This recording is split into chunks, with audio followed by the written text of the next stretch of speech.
Ayan, isang mapagpalang magandang araw ulit sa inyong lahat. This is my second vlog. This is my part 2 vlog, okay? June 14, 2025 at ang oras ay 4:51 PM. And again, puri na nagsugo, hindi ang mga sinugo, okay? Hindi ko na ito patatagalin. This is my second vlog. Karugtong ito doon sa una kong vlog, okay? Meron kasi, hindi natin to maiwasan, hindi natin to maiwasan, okay. May nagtatanong kasi sa akin before. Sabi niya, kaya ka hindi nag-aano ng mga documents para hindi ka habulin, okay. Nakasek ba yan? Yung mga tipong ganon. So, ako naman is nagpapasalamat ako sa mga concern na pinapakita ninyo. Okay. Mga inday, mga dodong, makinig kayo. Unang-una, itong atin, kasi wala tayong binuo, wala kasi tayong binuo ng mga anumang sikta, anuman ang mga religion, anumang mga kulto-kulto na dyan. At kaya nga kayo pinapapirma na walang kinalaman sa anumang politika, pero hindi ho ibig sabihin na pinagbabawalan kayong magboto. Okay? Wala hong ganon. Walang kinalaman sa mga politiko, walang kinalaman sa anumang hukbong sandatahan na pagbuo ng sariling hukbong sandatahan, at higit sa lahat ay wala tayong kinalaman sa mga pag-aklas ng ating bansa. Okay? Alam ninyo kung bakit ganon? Makinig kayo ha ng mga magagaling ng mga utak. Okay? Maliwanag ang binibigay natin lahat ng mga instruction. Okay? Ito kasing ginagawa natin, bagamat tayo ay we are not perfect, pero kailangan gumawa tayo na may integridad. Okay? Ano ba ang ibig sabihin ng integridad? Okay? So, ito yun mga mahal kong kapatid ha. Nag-ano lang ako nito kasi sinisingot ko, charot, no? Okay. Dali lang ha. Kasi anuhin natin to kasi hindi natin maiwasan, may mga kapatid na alam nyo na, no? Ang integridad ay paggawa ng tama at mabuti kahit walang nakakakita. Ito ang matapat na pamumuhay sa mga alintuntunin ng katotohanan. Yan po yung integridad. Okay? Okay. Alam nyo, itong ginagawa natin ay sinisikap natin na magkaroon ito ng integridad. No need para ipangalandakan kung may magawa tayong tama, may makakita o wala. Kasi yung mga sek-sek na yan, no? Yung iba, sasabihin sa akin, ma'am, ito bang ganito na grupo ay totoo ba to? Legit ba ito? Akala nila kapag rehistrado na sa SEC ay legit na. Hindi po. Okay? Kasi yung iba, ginagamit na lang ang SEC para magiging form ito na makapag-function sila ng mga tinatawag na mga kasindikatuhan. Okay? Ginagamit na lang ho yung SEC na yan. Pero yung katotohanan sa paggawa ng mabuti, sorry ha, hindi ko kayo ginadjudge, but that is the truth. Okay? So dito, makikita natin kasi nga, ang inaano natin dito is wala nga tayong mga, kaya nga sabi ko open, di ba? Kahit kayo naging membro ng ibang grupo, okay? Pero, ngunit, subalit, datapwat. Sana magkaroon tayo ng konting delikadesa, no? Na, hala, kung saan doon ng kumbaga parang ganito yun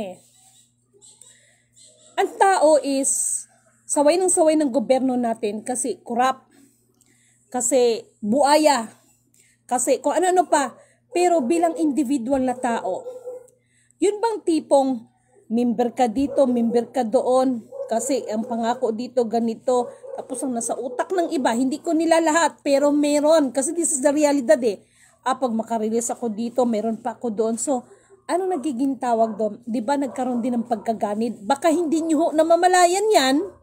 Di ba?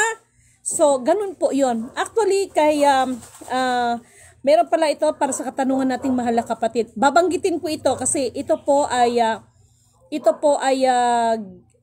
itinanong sa akin. Okay? Maharlika, ano ba yun? Kagahapon? Maharlika Association ito. Teka lang be, titingnan, double check ko para hindi ako magkamali. Marami kasing maharlika eh. Ito pong maharlika na ito ay binubuo ito ng mga grupo ng mga sultan kuno at saka mga sultana. Okay, hanapin ko yung picture be. Okay, baka magkamali ako. Okay, nasan ba yon? Ay, ito. Okay, sandali lang ha. Ito yon no. Papakita ko sa inyo ha. Okay. Nasa na ba yon? Ay, nako, nasa na ba yun si kapatid na ano? May kinalaman siya sa Maharlika Association. Something ganun kahapon ito eh. Okay. Ito lang masasabi ko sa inyo kasi yung isang kapatid natin, tinawagan ako. Ma'am, paki-confirm nga ma'am. Okay, tiningnan ko sa system. Okay. Yes, ano sila? Naka-SEC registered sila. Okay?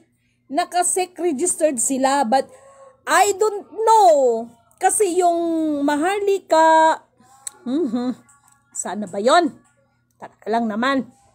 Maharlika Association, naka-SEC sila ng registered, ngunit subalit datapwa, tiningnan ko yung files. Ito po, ang opisina nito ay nasa London. Okay? Legit talaga, meron siyang mga documents, meron siyang ano. Pero, ito po ay nakabase sa London. Okay? So, hindi ko lang alam kung dito sa Pilipinas ay affiliated sila dito. So, gusto kong liliwanagin ha. Ngunit, subalit, datapwat, ito po ay binubuo. Nakuha ko po yung mga behind sa kanila. Na mga sultan, binubuo siya ng mga sultan ko, no? Oh my God, no? Mga sultan ko, no? At may napansin ako doon. Sabi ko, ano kayo itong mga to? Alam nyo, mag-ingat kayo, ha? Kaya, kailangan, legit naman siya dahil naka-registered siya. Pero, sa atin dito, pero, nakabase siya sa London. Okay? Nakabase siya sa London. Meron pa, Bangko Maharlika. Okay, ang Bangko Maharlika, registered po yan. Ito po ay binubuo din ng mga kapatid na mga sultan kuno. Okay? Mga sultan kuno. Okay, binubuo siya. Pero, ngunit, subalit, datapwat, ito na naman. Pinasok siya sa tinatawag na para siyang bitcoins, co-coins, may truhen. Ayan, pinapangalanan natin. Kung may mga truhen, ito naman, mayroong co-coin. Yung bangko, yung isa, yung Maharlika Association, no, kapatid na Dan, ito na. Libre po doon ang kanilang membership fee. How come po na kayo na pumunta dyan, kayo na pinuntahan dyan ng isang araw, pinapabigyan kayo ng membership fee ng 500. Pero dito po, in fairness sa grupong ito, libre po ang kanilang membership fee.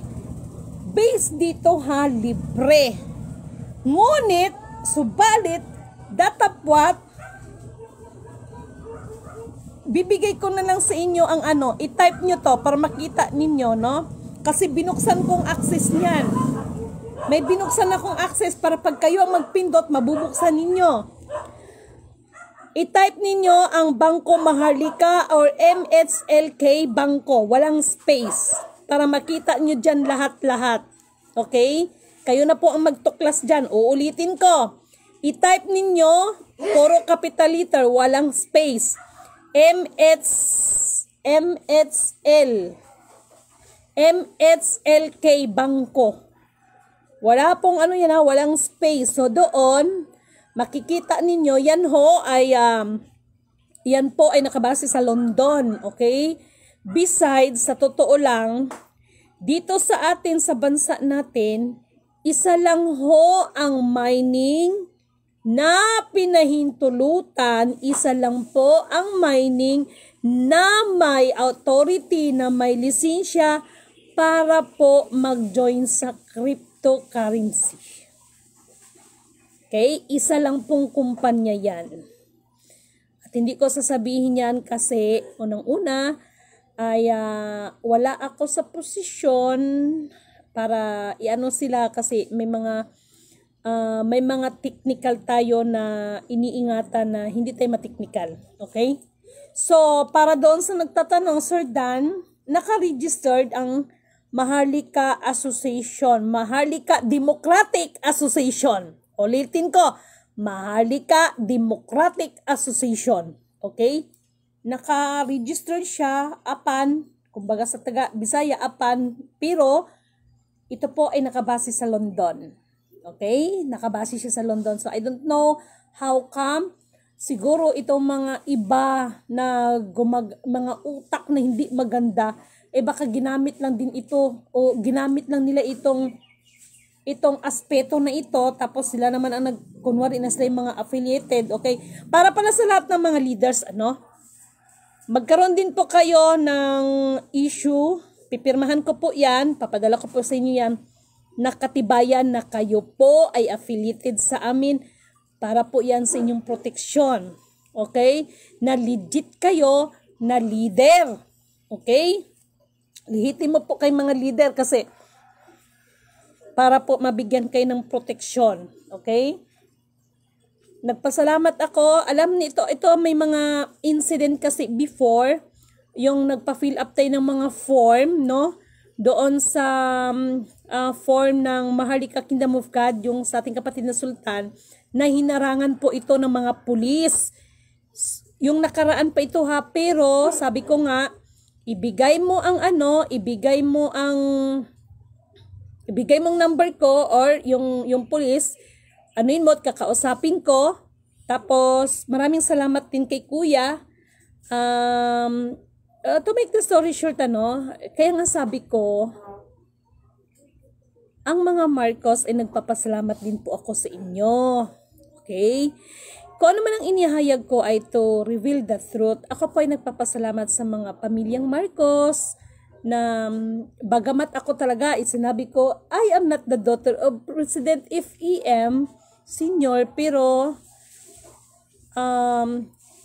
kayo na mga nagsasabing anak ni Marcos, mga apo ni Marcos, mga related kay Marcos, ay nagpapasalamat po ako sa pagmamahal na ibinigay ninyo sa akin. Okay?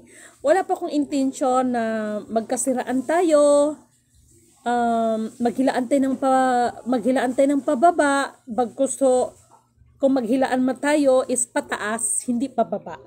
Wish ko lang, no? So, ganun po yun ha. At doon sa mga nagko-question, nasa ng mga sect nito, wala akong ganun. Dahil maliwanag, no? Ang ating ginagawa ay sikapin natin na may integridad. Pag sinabi natin integridad, hindi to kailangan ipangalandakan kung ano magagawa natin, no? Yung mga sek-sek na yan is formality lang yan. Batas, actually, kung totosin ang sek, tapos na nga rin naman ang anong yan kontrata yan. Meron pala akong tip sa inyo. Kung kayo ay may mga kapatid, kamag-anak, kadugo, or mga lahat ng case sa ibang bansa, ipagkaingatan ninyo at mas maigi na ito yun ha. Sabi ko nga sa inyo, mga 2027 or 2030, baka yan na yung taon na itong mga kapatid natin na mga nasa ibang bansa ay makakauwi na rin yan dito sa Pilipinas. Tapos or hindi tapos ang kontrata. Kasi po, i-implement na talaga at ang una nag-implement dito ay ang Amerika, na yung mga hindi talaga taga-Amerika, pinapauwi na sa mga kanilang bansa kahit ito po ay may mga kontrata pa or may ano pa, no? Yung hindi ka talaga ewan ko na lang dito sa mga nakapag-asawa ng mga Amerikano, hindi ko na alam kung ano magiging mga kapalaran ng mga to. Hindi ko alam, no?